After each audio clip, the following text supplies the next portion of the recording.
trapped a bunch of aging role-playing gamers in their homes, forcing them to crawl out of their pen and paper comfort zone and into the online world of virtual tabletops and video calls.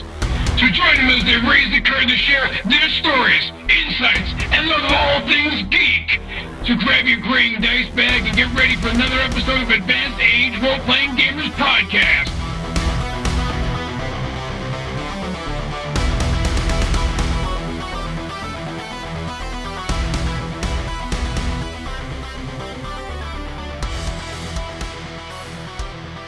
Hello and welcome to the Advanced Age Roleplaying Gamers podcast. This is our unzipping edition.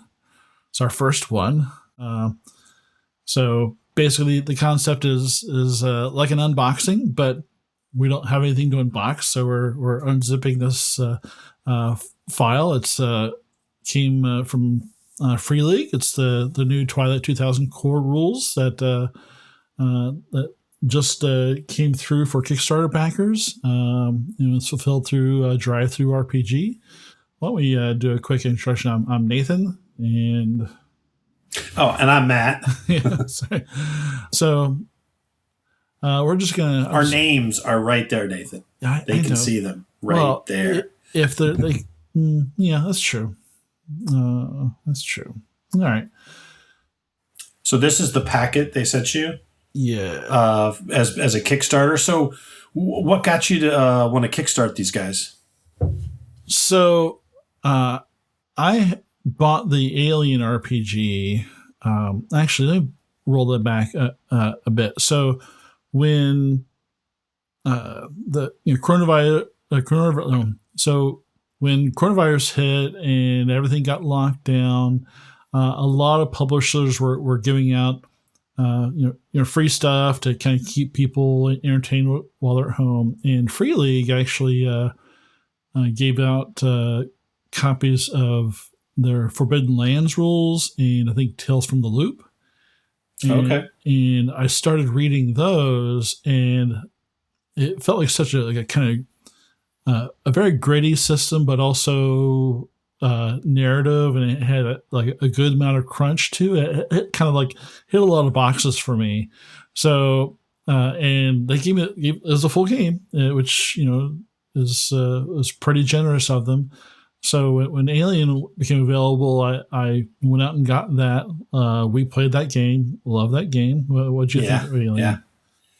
No, I thought it was really good too, and I agree with you. I kind of like the premise of the game, especially like the stress. Yeah. I think we talked about this one before. I like how the fact that the characters get worse through the adventure, not more powerful. Right. And Twilight 2000 has a lot of nostalgia to it. It was really the first couple editions came out when we'd started gaming together and through college and whatnot. So it's like, well, you know what? That could be pretty fun to run. And when they had the Kickstarter, I hopped right on it eventually.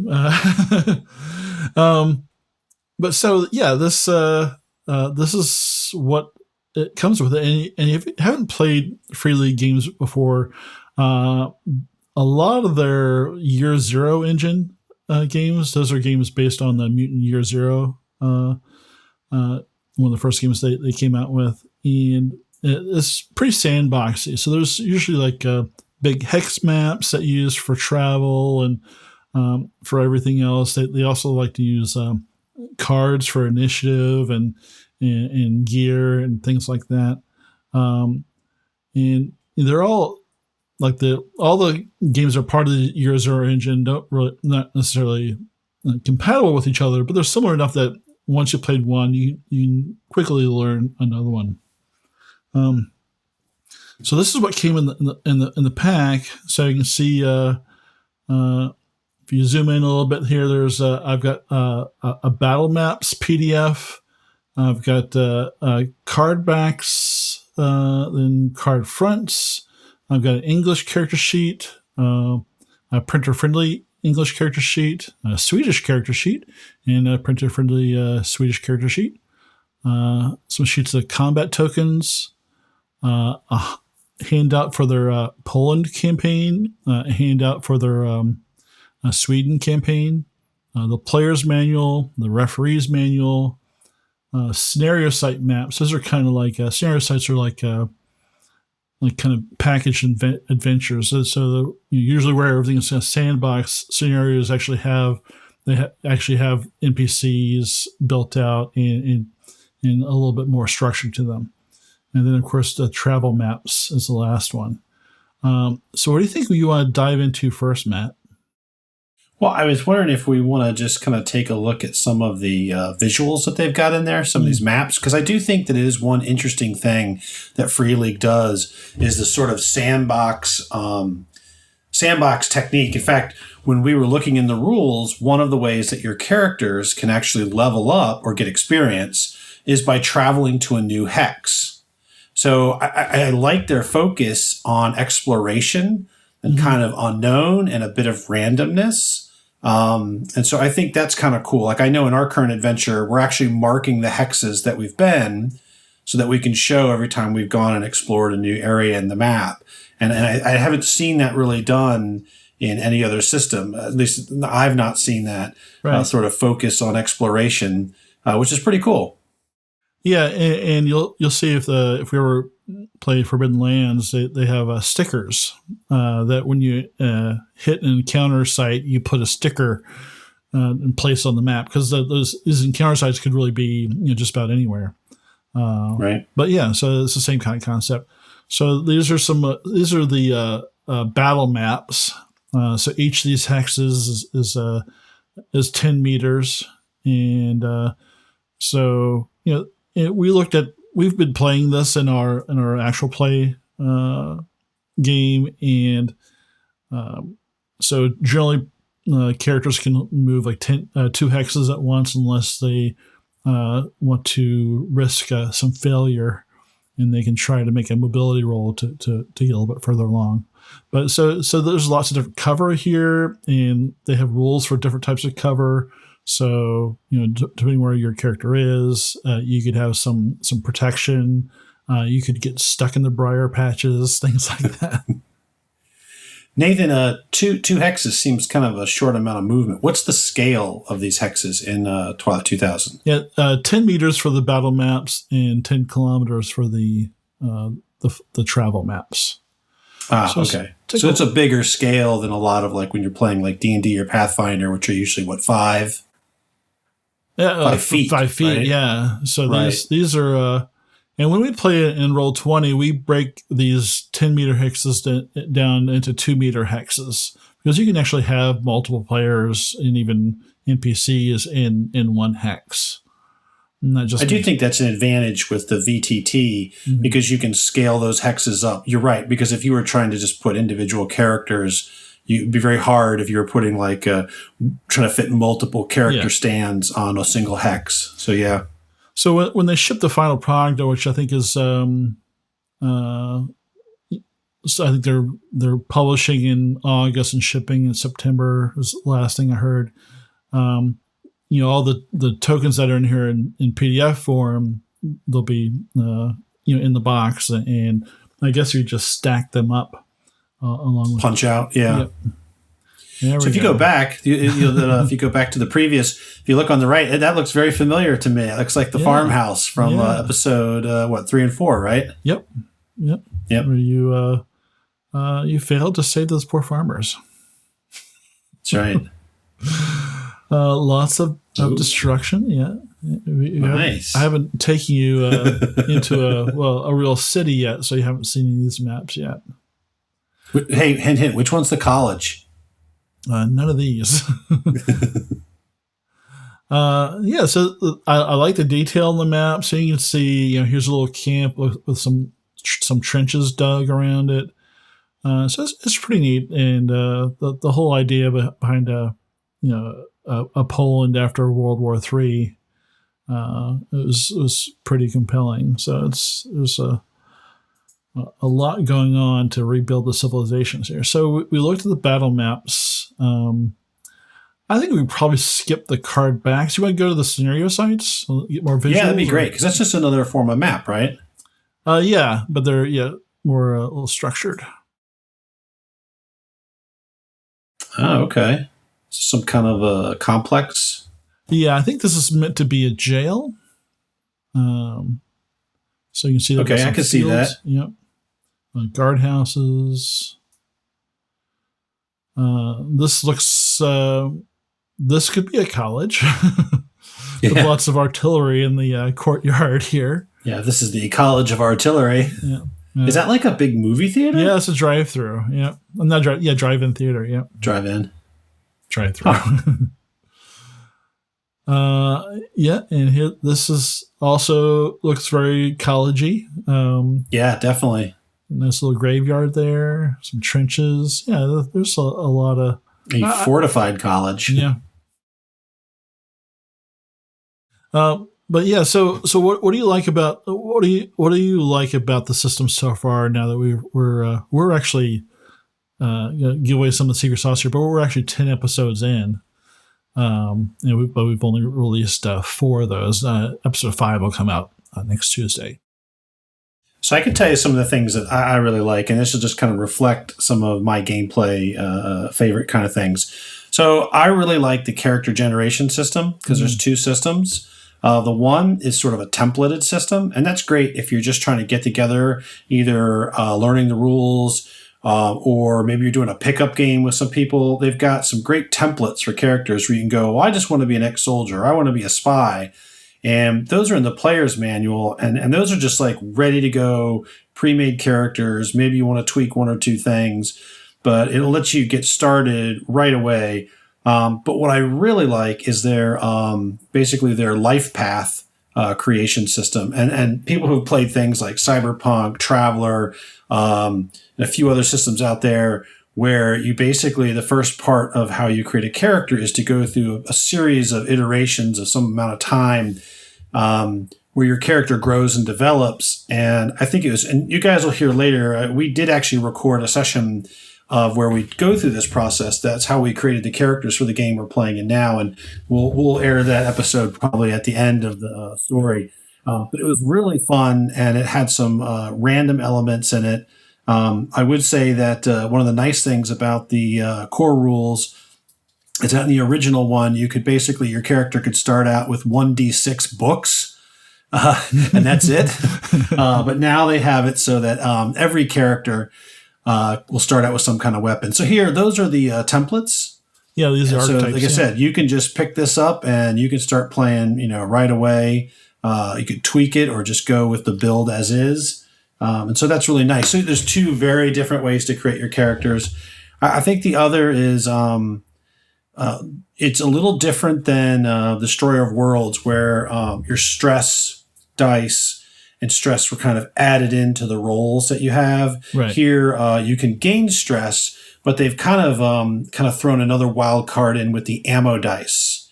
I kind of like the ammo dice rules because you can spray and pray, and even if you miss, you still might suppress someone, and suppressing is really good or bad depending on which side you're in on it. And you can also, the more bullets you fire, the more likely your gun might jam. So I kind of like the risk for reward that they use, more risk, more payout, or maybe you completely mess up. So yeah, I think those are some of the things that drew me to the system. And in Aliens, it was really that progressive stress and how it constantly was getting worse or putting risk at your rolls. Yeah, and a lot of their games they have kind of some resource management to that.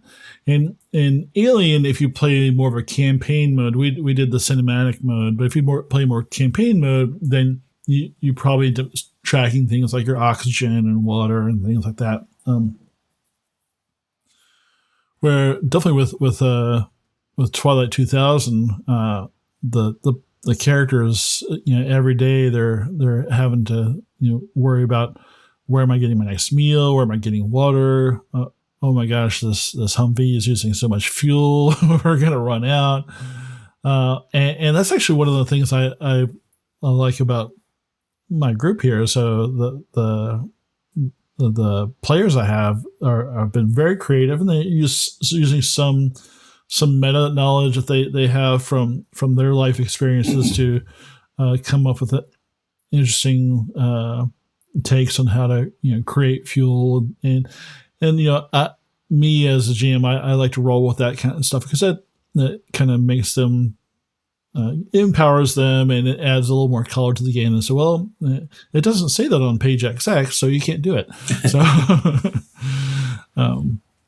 well, the game system gives you both as players and a GM, at least I think, like you can be as crunchy as you want, or you could probably waive some of that stuff to make it less. Mm-hmm. So like if you really want to get into like combat, and just really, there's all kinds of stuff. You could just load the players up and have lots of fights, and there's a lot of good rules for that. Or if you had a group that's really more interested into survival, you could run an entire campaign where most of the time the players are avoiding combat as best they can, but it really does become stressful when the food starts running low, right? And then, you go out and you fail a roll and you've wasted your whole afternoon trying to get something to eat or drink. And I think that kind of pressure on the players helps drive a story, keeps them always having to move and do something. They can't really ever be complacent, Yeah, and playing with these guys for like a really, really long time, they're murder hobos. And this is really the first game I played with them where it's really, I mean, I guess we've had some other games, but this one they're really being cautious and not, they don't feel indestructible. And you play like, D&D 5th edition and, it's pretty hard. You can die. Your character can die, but it's pretty hard to get killed. This one, one errant shot could blow your brains out. Yeah, I think after the first firefight, we were all a little shocked by what was happening, and I really think that this is the kind of game where your group is one roll away from having like a traumatic event. Yeah, it's all because the criticals are brutal. Mm-hmm. Let's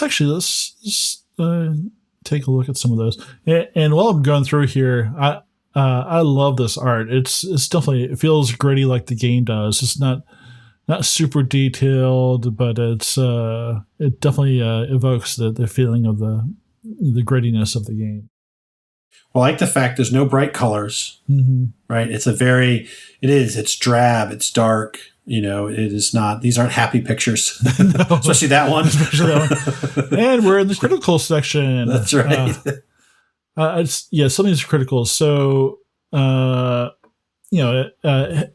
critical to the head. You roll a D10 and whatever you roll, that's what happens. So, ear slashed, concussion, nose crushed, shattered teeth, cracked skull, gouged eye, brain hemorrhage, shattered neck, crushed windpipe, brains blown out. So it tells you on the table here, is it lethal, yes or no? If it is lethal, how long do they have to live? A whole shift, a stretch, or a round, or instant death here? And then, effects on your stats and your skills, the time it takes to heal. So it's, if you like charts,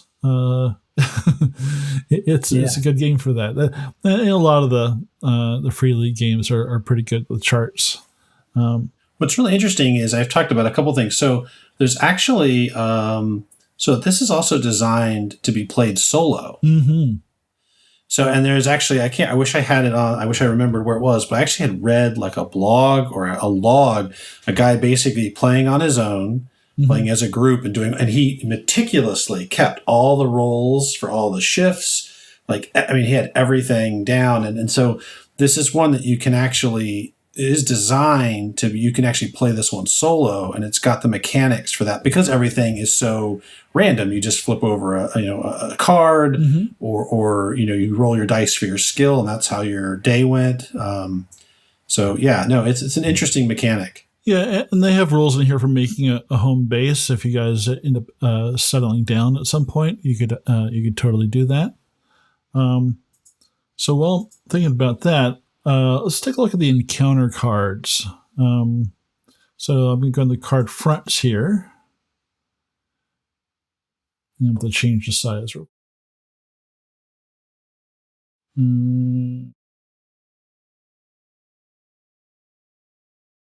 So the first few are initiative cards, and then they get into the encounter cards. So you can use regular playing cards in the referee's rule book. It lays out. You can see this is a 2 clubs. It's a forest fire. 3 clubs. Nate, what's one of the things that's a little bit different about their initiative that might be different for folks playing like D&D, Pathfinder, and other games like that? So you're just pulling cards. So you just have a deck of cards 1 through 10, and you pull those, and you want a low number. So if you pull a 1, you go first. Right. That can throw people off who are used to going for high numbers, right? Yeah, it does. It does make it a little bit more challenging in virtual tabletop, at least in Roll20. We've come up with a different way to do it, but it works. And you can see there's a lot of details on the card itself if you're the referee. So you can see from the symbols up top here, you can see this. This can happen when you're resting, daytime, when you have the sun symbol. It can happen at night if you get the moon symbol and the campfire. This can something that can happen to you during resting periods. So if you pull this while they're traveling, I'm sorry. If you pull, let's pick up something different here.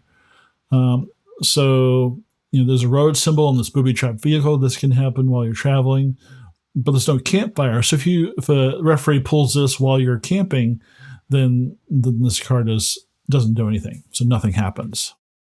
And that's a big deal in so much as a party about how you travel.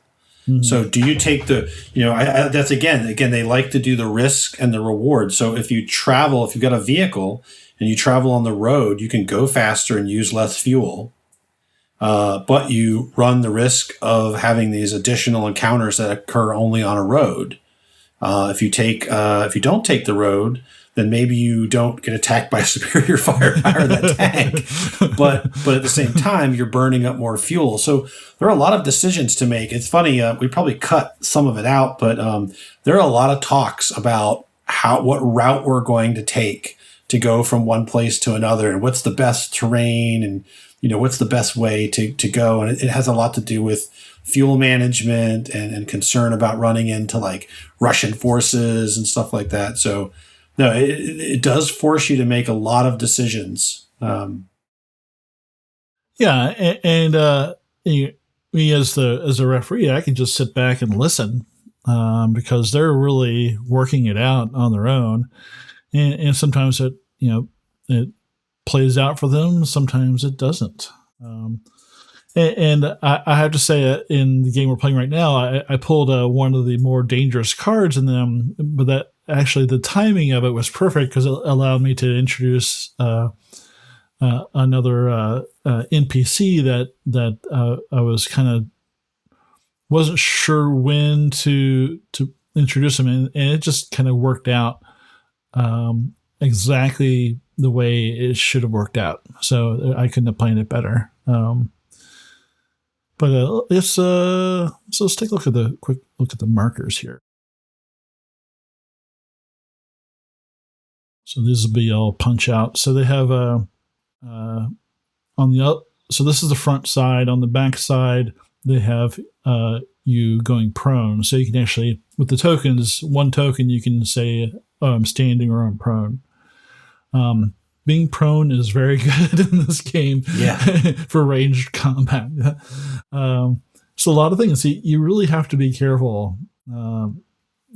You can't have you can have a Rambo in your group, but you won't have it very long because this won't last.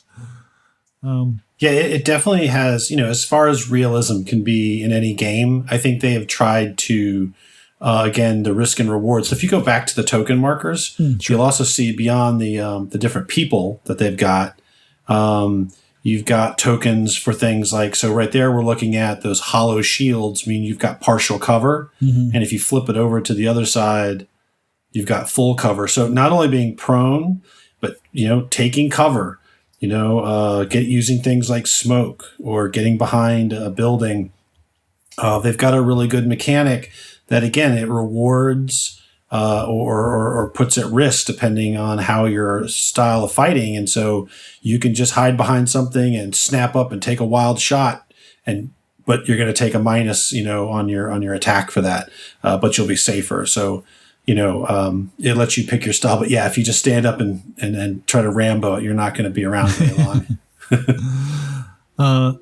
So it is kind of cool for the VTT. What we did on these, or what I did, is I went in and used a free tool, the Snagit tool, and just drew little boxes around all of those, and then you can import those into your VTT and use them in your game that way.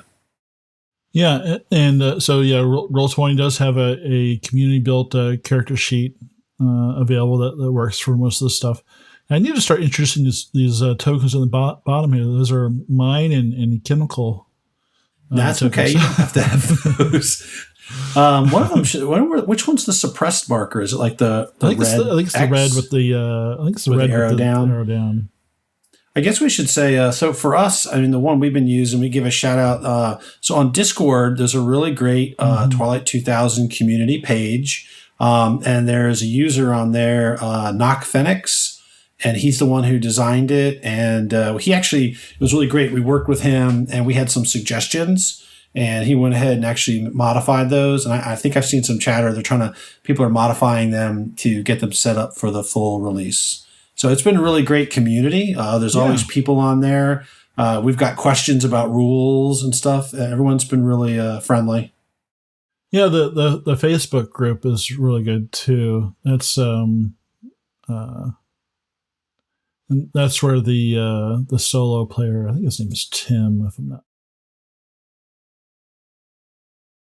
don't have that mixed up. So what do we got here? So these are the kind of secret files. So if you start off in Poland, you get one. If you start off in Sweden, you get the other one. And it's basically just a lot of flavor text about how Operation Reset went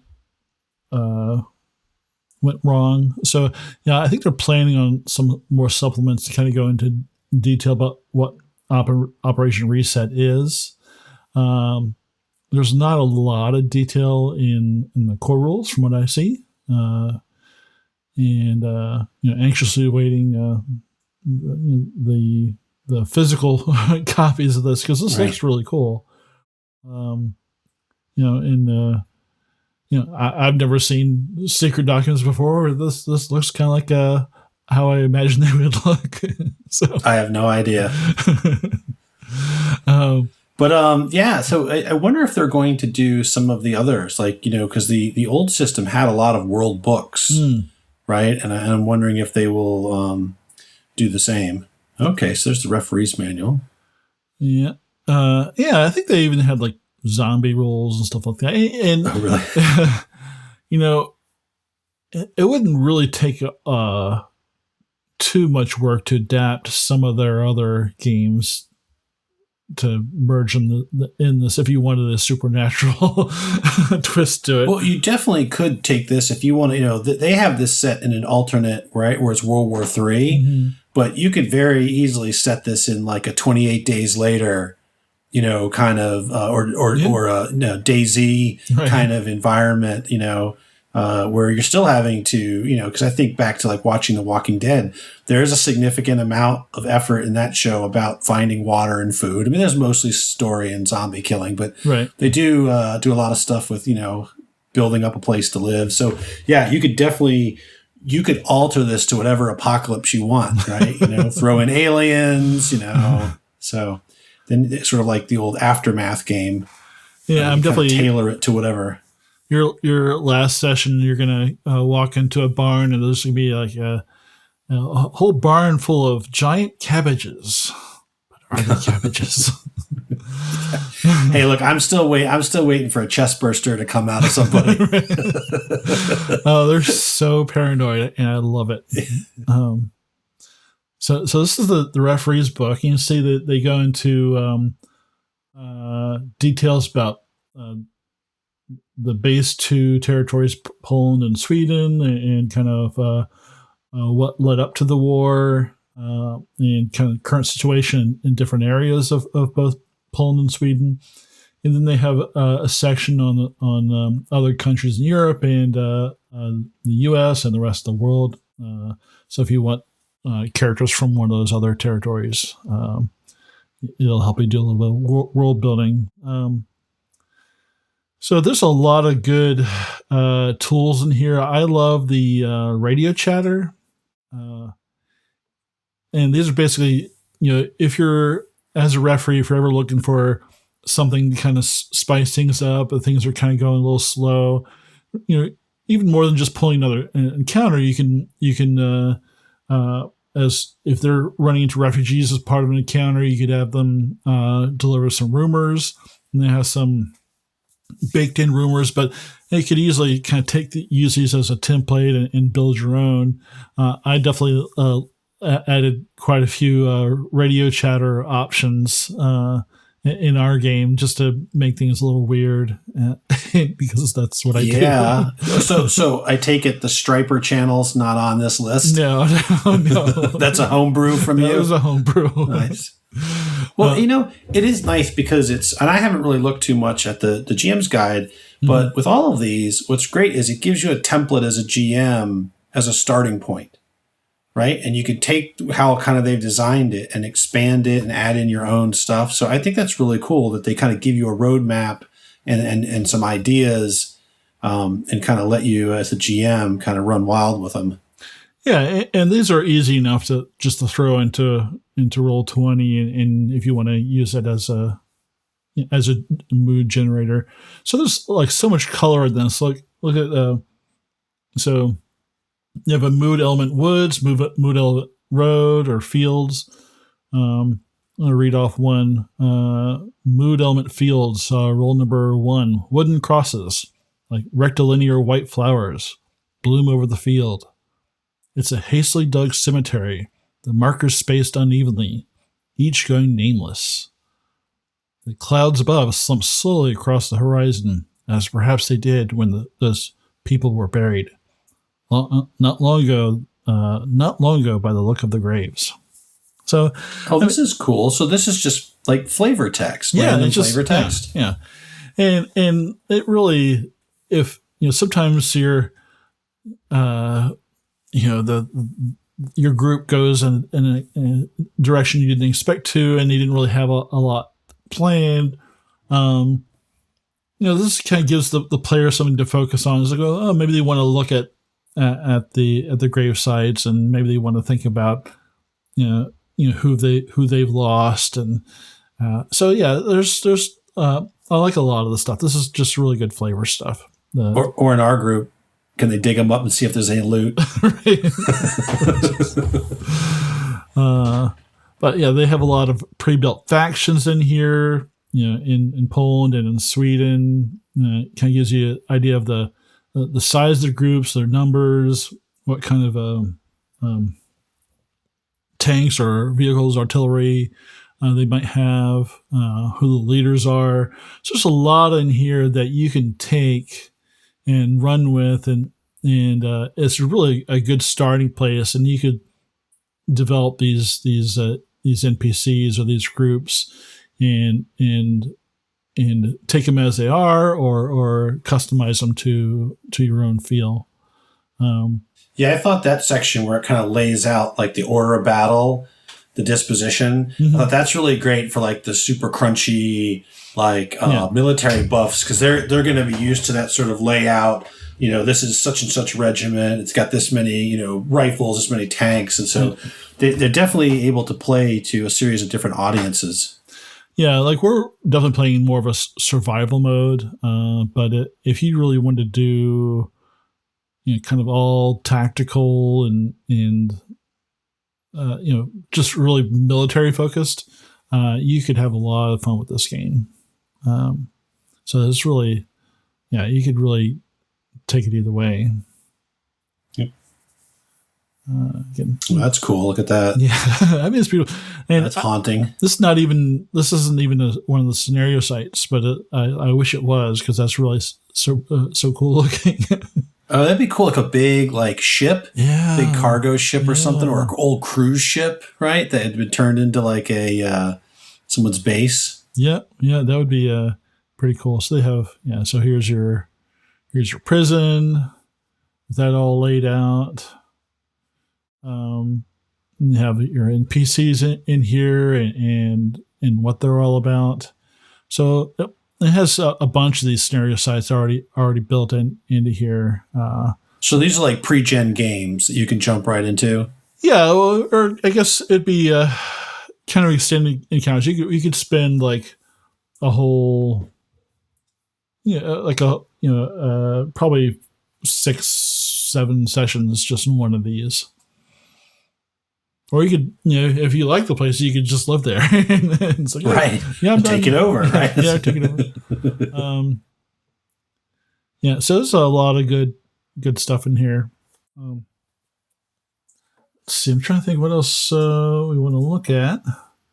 We got the world map, or the travel map, right? The travel map. Let's bring that up. And here's our lovely Poland, and the other page would be Sweden. Yeah, so this is where we spend a fair amount of time on here planning and trying to figure out our routes and where we're going to go. Because it's an open-ended game, I think that's one of the things, at least for us, it's sort of like, what do we do? Where do we go? And it's kind of cool because you're right. It's like a living map. Mm-hmm. So we drop markers on there based on encounters. So it's always changing based on our exploration and the things that we discover.